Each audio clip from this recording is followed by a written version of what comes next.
जय हिंद साथियों, आज के इस वीडियो में हम मैथ का वीवीआई ऑब्जेक्टिव क्वेश्चन करवाने वाले हैं। ये हमारा ऑब्जेक्टिव क्वेश्चन का पार्ट 4 है। यदि आप 2027 में मैट्रिक बोर्ड का परीक्षा देने वाले हैं तो हमारे सभी पार्टों को जरूर देखिएगा। सारे पार्ट का लिंक डिस्क्रिप्शन में दिया है। साथियों, हम जितने भी क्वेश्चन करवाने वाले हैं सारे के सारे बोर्ड एग्जाम में आपको देखने को मिलेंगे, तो इसलिए सारे वीडियो को जरूर देखिएगा।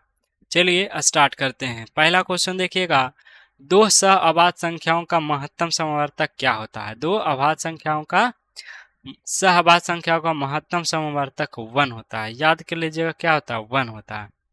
दूसरा नंबर क्वेश्चन देखिएगा, त्रिघात बहुपद का शून्यकों की अधिकतम संख्या कितनी होती है? त्रिघात बहुपद का अधिकतम क्या होगा? 3 होगा। त्रिघात बहुपद का 2 होगा। तीसरा नंबर क्वेश्चन देखिएगा, अद्वितीय हल वाले रैखिक समीकरण युग्म का आलेख क्या होगा? अद्वितीय हल में प्रतिच्छेदी रेखा होता है और द्वितीय हल में प्रतिच्छेदी रेखा होता है। चौथा नंबर क्वेश्चन देखिएगा, द्विघात समीकरण ax square plus B X plus C, तो मूलों का योगफल क्या होगा? मूलों का योगफल माइनस बी बटा ए होता है साथियों, ऑप्शन बी हो जाएगा। पांचवा नंबर क्वेश्चन देखिएगा, समांतर श्रेणी यनमा पद ज्ञात करने का सूत्र। यनमा पद ज्ञात करने का सूत्र ए प्लस में n माइनस 1 इंटू में डी होता है, ऑप्शन ए वाला बिल्कुल करेक्ट हो जाएगा। छठा नंबर क्वेश्चन देखिए, बिंदु 3,4 एक्स अक्ष से दूरी क्या होगा? देखिए, एक्स अक्ष से दूरी बाई का मान के बराबर होते, बाई का मान के बराबर होता है। और बाई अक्ष से दूरी, बाई अक्ष से दूरी एक्स के मान के बराबर होता है, एक्स का मान के बराबर होता है। एक्स अक्ष से दूरी बाई के बराबर होगा, तो 4 वाला ऑप्शन सही हो जाएगा। सातवां नंबर क्वेश्चन देखिएगा, कॉस 60 डिग्री का मान क्या होगा? कॉस 60 डिग्री का मान √3/2 होता है। कॉस 60 डिग्री का मान 3/2 होता है। साइन थीटा की अधिकतम मान कितनी होती है? साइन थीटा की अधिकतम मान 1 होती है साथियों। साइन थीटा की अधिकतम मान 1 होती है, उससे ज्यादा नहीं होती है।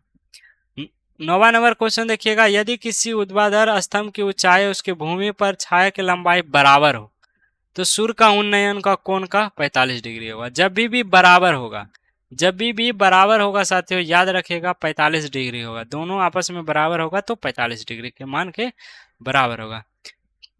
थेल्स प्रमेय को और किस नाम से जाना जाता है? बताइएगा। थेल्स जो प्रमेय है साथियों, उसको और किस नाम से जाना जाता है? तो इसका सही आंसर है आधारभूत समानुपातिका प्रमेय। इसको इस नाम से भी जाना जाता है, समानुपातिकता प्रमेय। ये क्वेश्चन 2026 में आया था। सोचिए, 2026 में पूरा चैप्टर के गहराई से क्वेश्चन पूछे गए थे। जो स्टूडेंट अच्छे से नहीं चैप्टर को ग्रहण करेंगे, यानी अच्छे से नहीं पढ़ेंगे, तो दिक्कत होगा भाई। चलिए 11 नंबर क्वेश्चन देखिए, दो त्रिज्या आर वाले वृत्त की दो समांतर स्पर्श रेखा के बीच की दूरी क्या होती है? यहाँ पर बोला है, फिगर से समझना पड़ेगा, ऐसे तो ये नहीं समझ में आएगा। आर त्रिज्या वाले दो वृत्त, ठीक है, दोनों का त्रिज्या आर है साथियों, दोनों का त्रिज्या क्या है? आर है। ये थोड़ा सा बड़ा हो गया, अच्छा कोई बात नहीं। दो समांतर स्पर्श रेखा के बीच की दूरी क्या होगी? तो दूरी शायद 2r होती है। दूरी कितनी होती है साथियों? 2r होती है। इसमें तो कोई दिक्कत होने वाली बात है ही नहीं, इसमें 2r होगी।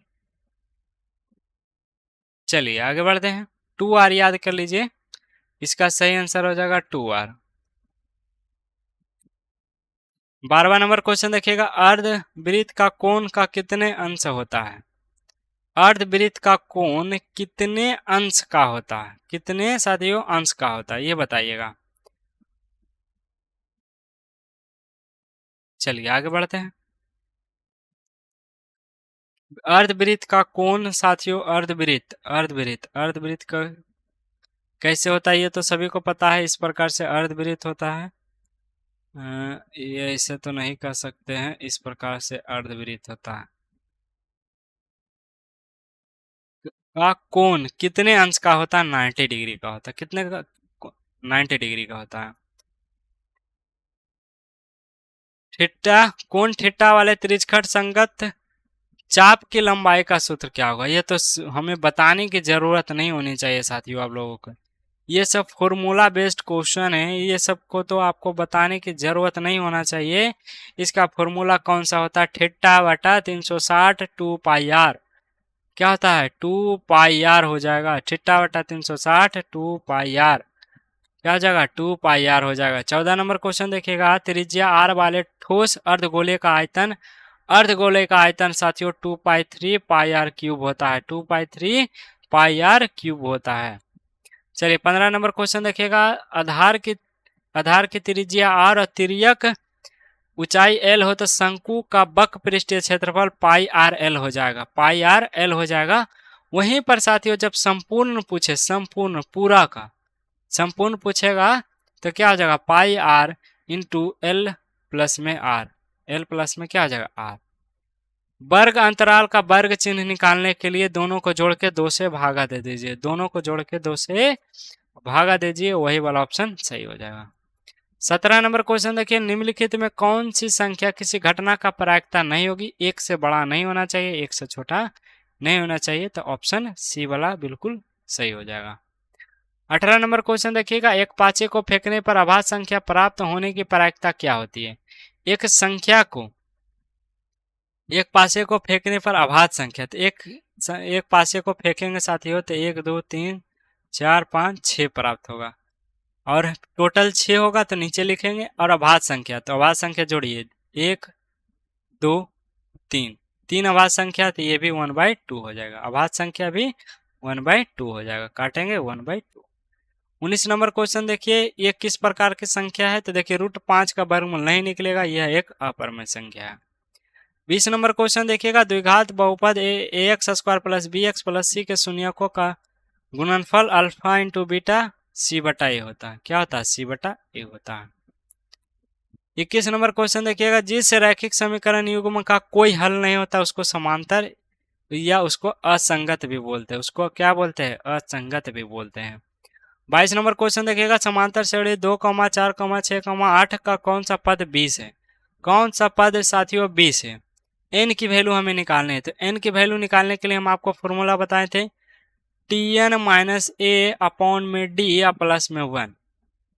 ये फॉर्मूला हम आपको बताए थे। tn यानी कि अंतिम पद जो कि दिया है 20, अंतिम पद दिया है 20, ए की वैल्यू दिया है 2, डी की वैल्यू हम निकाल सकते हैं, 4 में से 2 जाएगा तो 2 हो जाएगा प्लस में 1, 20 में से 2 जाएगा तो साथियों क्या हो जाएगा? 18 बटा में 2 और प्लस में 1, 2 से काटिए 9, 9 1 हो जाएगा 10, 10वां पद क्या कहलाएगा? 20 कहलाएगा, 10वां पद 20 कहलाएगा। आप चाहे तो चेक भी कर सकते हैं, t10 निकालने के लिए a प्लस क्या लिख सकते हैं? 9d, a की वैल्यू 2 है प्लस 9, d की वैल्यू क्या है? 2 है। देखिए 9 दूनी 18, 18 2 20, कौन सा पद है? तो 10वां पद 20 है। आप चेक भी कर सकते हैं। 23 नंबर क्वेश्चन, मूल बिंदु से दूरी क्या होगी? बिंदु -5, 12 के मूल बिंदु से दूरी, तो मूल बिंदु से दूरी के लिए आपको कुछ नहीं करना है, दोनों को स्क्वायर करके जोड़ दीजिए। मूल बिंदु से हमें कोई मतलब नहीं है, तो 25 हो जाएगा, प्लस में हो जाएगा 144, जोड़ेंगे साथियों 169 हो जाएगा। 169 का वर्गमूल निकलता है 13। क्या निकलेगा? 13 निकलेगा, ऑप्शन बी हो जाएगा। 24 नंबर क्वेश्चन देखिए, सेक किस में बदलता है साथियों? सेक बदलता है कौशिक में। सेक किस में बदलता है? कौशिक में बदलता है, ऑप्शन सी हो जाएगा। 25 और लास्ट क्वेश्चन देखिए, से कम प्रकार और से अधिक प्रकार के त्वरण प्रतिच्छेदी बिंदु का भुज क्या देती है? ये पहले बताइए। देखिएगा एक ग्राफ दिया रहता था, एक ग्राफ दिया रहता किसमें? से कम, से प्रकार यानी से अधिक प्रकार वाला में, माध्यक वाले में होते थे। माध्यक वाले में, क्योंकि देखिए माध्य में तो दिया रहेगा 10 से 20, और इसमें भी दिया रहता था 20 से 30 या 30 से 40, लेकिन माध्यक में दिया रहेगा 1 से कम, 20 से कम या 20 से ज्यादा। तो ये सारे चीज त्वरण जो भी है वो माध्यक में दिया है। ये क्वेश्चन 2026 का क्वेश्चन है, और 26 में हम आपको बताएं टोटल नए क्वेश्चन आए थे। तो साथियों इस प्रकार से हम 25 क्वेश्चन इस पार्ट में करवाए हैं। अगली पार्ट में हम और 25 क्वेश्चन करवाएंगे, तो उस वीडियो को जरूर देखेगा। मिलेंगे अगली क्लास में। जय हिंद।